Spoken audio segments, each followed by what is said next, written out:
L'excès de dette est un fléau qui crée les plus grandes crises économiques et financières. Je vous avais parlé il y a quelques semaines de la dette publique. Nous la retrouvons ici. C'est la courbe qui figure en bleu pointillé. Dette publique dans 17 grands pays avancés. Nous l'avons sur très longue période. Nous commençons en 1870 et nous allons jusqu'en 2010.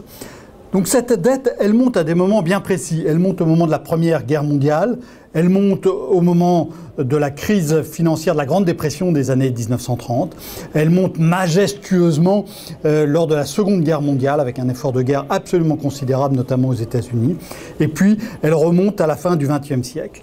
Ce qu'apporte ce graphique, c'est que nous avons en plus la dette privée. Alors, il n'y a pas de chiffre très précis de dette privée sur très long terme. Les économistes qui ont établi ce graphique ont donc pris le prêt bancaire aux particuliers et aux entreprises. Donc, c'est la ligne orange continue. Que voyons-nous? Eh bien, cette dette augmente régulièrement à la fin du 19e siècle. On finance à la fois l'immobilier et puis aussi les entreprises qui se développent. Après la Première Guerre mondiale, ça descend, ça remonte jusqu'à la Seconde Guerre mondiale. Là, la chute est brutale. Ensuite, nous avons l'évolution qui nous intéresse le plus. Pendant un quart de siècle, nous avons une montée très régulière. Et puis ensuite une accélération. Une accélération au moment des années 1980, c'est ce que les économistes ont appelé la financiarisation de l'économie. Les marchés financiers ont joué un rôle de plus en plus important, et les banques aussi. Donc première accélération. Et puis deuxième accélération au tournant des années 2000, avec là une véritable explosion de la dette privée qui amène jusqu'à la crise de 2008, que l'on voit ici. Ensuite, cette dette commence à refluer. Par rapport à la dette publique, qu'est-ce qui se passe? Eh bien, on voit que la dette privée augmente avant la dette publique.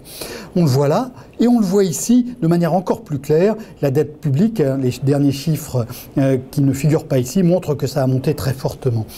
C'est donc la dette privée qui entraîne la dette publique. Ce n'est pas les gouvernements qui font n'importe quoi, ou pas seulement. C'est d'abord la finance qui délire. C'est pour cette raison qu'on a mis depuis la crise des règles beaucoup plus sérieuses pour encadrer les banques, pour encadrer le système financier, avec des coussins, des ratios de prudence partout. La grande leçon que nous montre ce graphique, c'est que la folie de la dette, c'est d'abord une folie privée, et que la dette publique, donc nous les contribuables, nous ne faisons que payer les pots cassés des excès de la finance. C'est pour ça que la finance doit être plus encadrée.